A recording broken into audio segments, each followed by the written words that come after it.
Hey y'all, welcome back or welcome to my channel. Today's yoga snack, I want to give y'all a couple of poses that you can do to bring awareness and strength to the lower body, specifically with the hamstrings, glutes, and around your SI joint. SI joint is where your sacrum and iliac crest meet.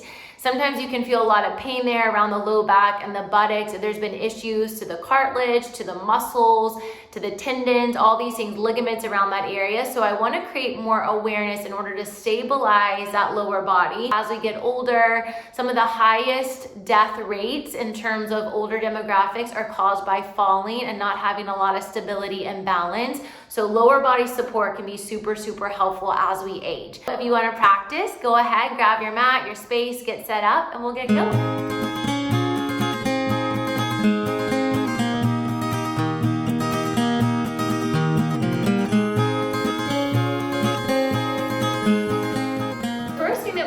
Is take some variations in our bridge pose. You can do a ton of variations in bridge, but we're going to look at things that are going to specifically target the outer hips a little bit more. You'll come onto your back.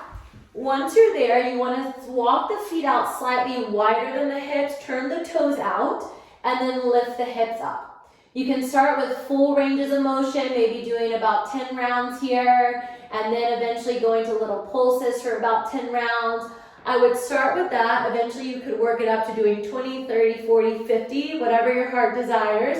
You're then going to switch it. Toes are going to turn in, heels out, noticing if you feel a slight difference of where that's working in the outer hips. Same thing, you can do full range of motion, lowering, lifting for 10, and then just little pulses for 10, and then again, working eventually to a higher number. The third variation that we're going to do are bring the feet together.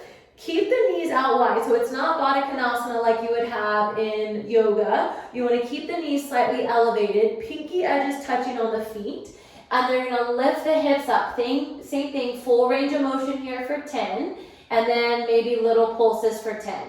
Build enough activation and awareness first with that, and then you can always increase the numbers and the amounts of reps that you do. Just to recap, you have toes out, lifting up. You have toes in, heels out, lifting up. Both are wider than your hips.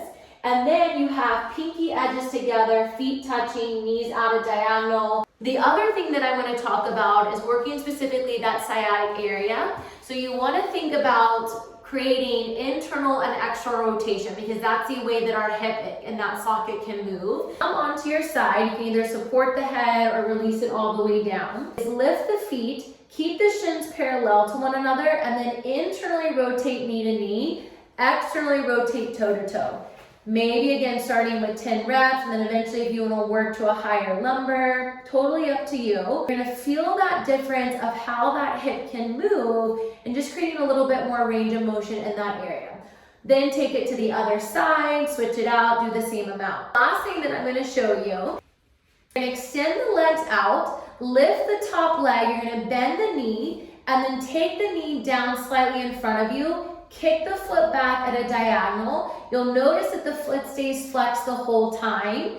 And again, I'm going to start with 10 of these, maybe working it up to a higher number. I'm going to feel this working in that glute a lot here.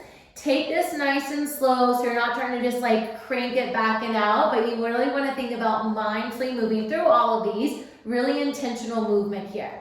And then eventually rolling on to the other side, taking it on the other side as well. Again, start with a lower number. Maybe it's 5 reps versus 10. And then eventually you can always up that amount of rep that you want to do. Just building strength, again, building awareness, moving mindfully through these different shapes, but just creating some of that lower body support. If you have any questions, please reach out, and I'll see you next time.